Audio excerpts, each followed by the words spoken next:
Talakawa a jihar Nasarawa sun samu tallafi na musamman daga gun gwamnatin jihar Nasarawa. Tallafin dai ya fito saboda sanadiyan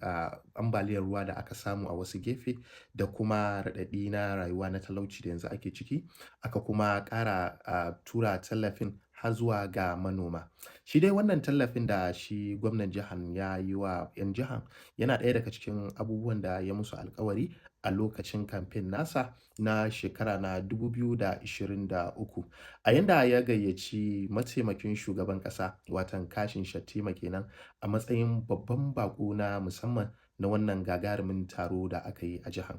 A dai wannan taron dai ba wanda aka bar shi a baya, a yanda gwamnatin ta tabbata ta gayyaci duk wani mai sarauta watan sarakuna kenan da suke jihar, kuma suka ƙara ƙoƙarin gayyato duk wani wanda yake da faɗa a ji duk su zo a yi wannan aikin tare, wanda ba a bar ƙungiyar matasa ba ma a baya, su ma an gayyace su na musamman a yanda su ma suka zo suka ga me yake faruwa yanda kuma aka yi. To wannan tallafin dai ya shafi al'umma daban-daban, a yanda wasu suka samu kayayyakin abinci, wasu kuma suka samu kayayyakin sana'a wanda aka koya musu sana'ar hannu kenan, a yanda kuma wasu suka samu tractors watan manoma kenan, aka tallafa musu da tractors ɗin da za su yi aikin gona, a yanda wasu kuma aka ba su buhuhuna na shinkafa da kuma dai abubuwan zaman yau da kullum. Kamar yanda kuka ga bidiyon da na sa muku ga su nan kuna ganin jama'a daban-daban,